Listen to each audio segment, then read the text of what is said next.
السلام عليكم البنات، كي دايرين؟ بخير، نتمنى تكونوا بخير وعلى خير وفي صحه جيده يا رب. البنات هنا اليوم ان شاء الله غادي نشارك معكم الفول الخضر. تيجي الوقيته ديال صراحه هذا الفيديو شحال هذه مني حطيته ولكن ما كتبش باش نقادو نحطو في القناه. الا الله دابا راني تنقادو. هنا عندي الفول الخضر كي تشوفوا هنا بعد ما نقيته وغسلته. غادي نحيد له هذاك الراس، وهنا مباشره دوزت. ما بغيتش نطول عليكم. هنا ندير الشرموله. هاد الفول البنات تيتشرمل بحال البقوله، تيجي زوين. المقادير هنا تنحتاج القزبر ومعدنوس مقطع رقيق والثومه على حسب نتوما الرغبه ديالكم شحال بغيتو في الثومه. كاين اللي يبغي الثومه بزاف، كاين اللي ما تيبغيهاش. والتحميره والملحه الكمون وشويه ديال البزار ولا بلاش الكات السودانيه بلا ما ديري لي بزار، والزيت البلديه. هادو هما المقادير اللي تنحتاج هنايا وصافي. وتنسدو عليه تيطيب، والملحه حتى هي على حساب الذوق. كي تشوفوا هنا راه حيدت له هذاك الراس الكحل ديال اللي تيكون فيه وصافي، وحطيته هنا باش غادي يطيب. بعد ما يطيب راه غادي نتلاقى معكم ان شاء الله نوريكم الطريقه كيفاش.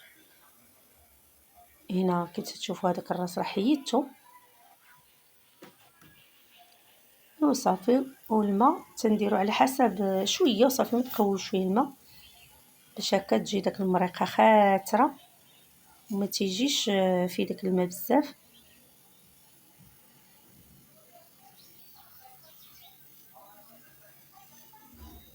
هنا تنحتاج هاد الكاس ديال الماء هنايا.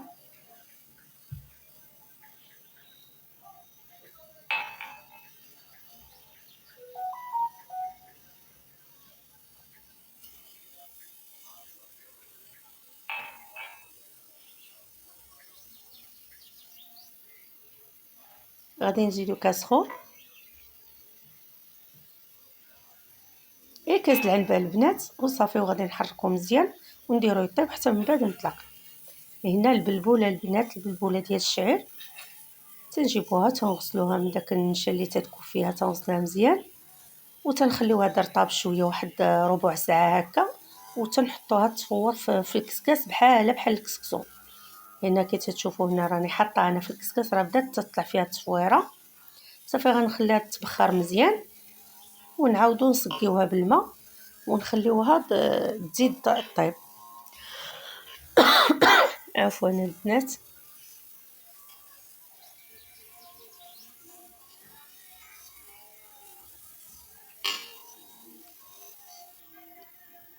هنا راه بدات تطلع فيها الفوار مزيان. هنا طلع خليتها طابت هكا مزيان، وتنشدو الماء في الكسكاس. واللي بغى ينزلها في القصريه عادي يسقيها هكاك في القصريه.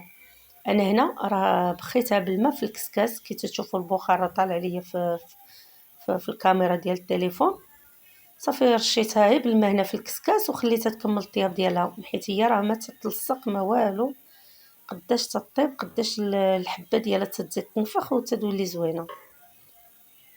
صافي غنخليوها تكمل الطياب ديالها البنات ونعاودو نحيدوها عاوتاني.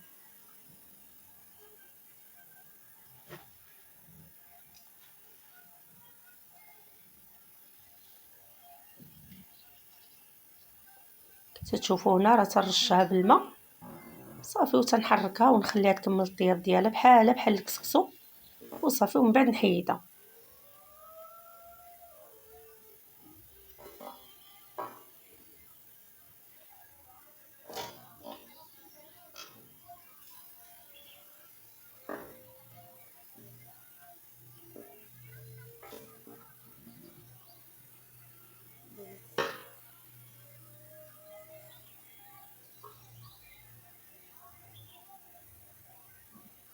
نعاود نزيدها واحد الكاس ولا جوج كيسان ونخليها تبخر المره الثانيه وصافي. من بعد نحيدوها.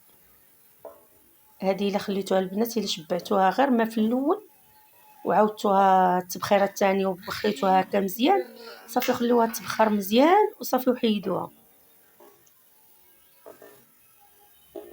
كاين اللي ما تعرفش يفور هاد البلبوله.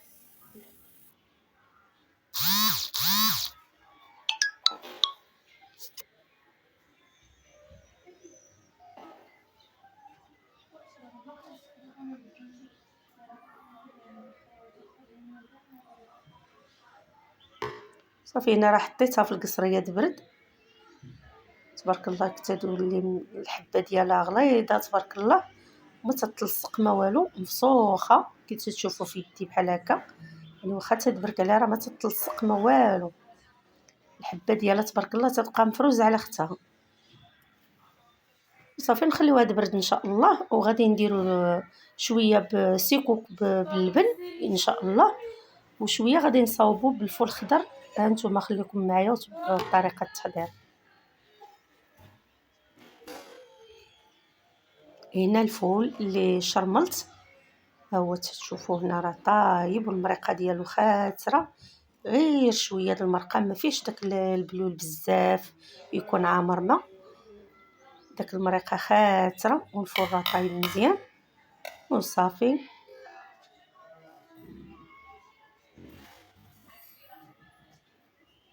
يعني ما تخليوش يتفتخ مزيان هكا يولي هكا معجن.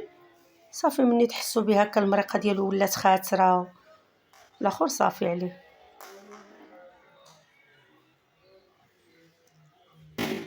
هنا عندي هذا الفول هذا بالجغلافه ديالو، درتو حتى هو تبخر، وهو اللي غادي نحتاج مع البلبوله راه طايب هنا تبارك الله تيذوب. هذا البنات غنحتاجوه مع الملحه وشويه زيت البلديه، وغنديروه مع السيكوك. هذا سيكوك باللبن، هنا بعد ما برد كان عندي اللبن في الفريغو بارد حطيته على سيكوك، وتبارك الله تيجي زوين بزاف ما تشبعوش منه. احسن حاجه هي تصاوبوا شي حاجه على يدكم نتوما، يعني بلاش تمشيو تاخذوا شي حاجه من الزنقه، هذه صوبوها على يدكم وطيبوها. هنا هذاك شويه ديال البلبوله حتى هي خلطت مع هذاك الفول الخضر، تيجي بنينه البنات. وإلا جربتوه ردوا عليا في التعاليق، راه ما تتشبعوش منه تبارك الله. مليحه وزيت البلديه مع هذا الفول هذا، واحد شويه ديال الماء اللي تيطيب فيه، شدوه ورشوه به داك البلبوله، راه تيجي زوين بزاف وما تشبعش منه صراحه الله. هذا الشيء البلديه انا عزيز عليا وتيجي زوين. هنا الفول قدمته على الطريقه هذه، ودرت عليه شويه ديال الحامض، اللي بغى يدير عليه الحامض راه تيجي لذيذ حتى هو. وصافي هذه هي هذا هو الفيديو اللي شاركت معكم اليوم. نتمنى ينال الاعجاب ديالكم، وما تنساونيش من اللايك ومن الاشتراك، فضلا ليس امرا. وشكرا لكم البنات بزاف بزاف، والى اللقاء.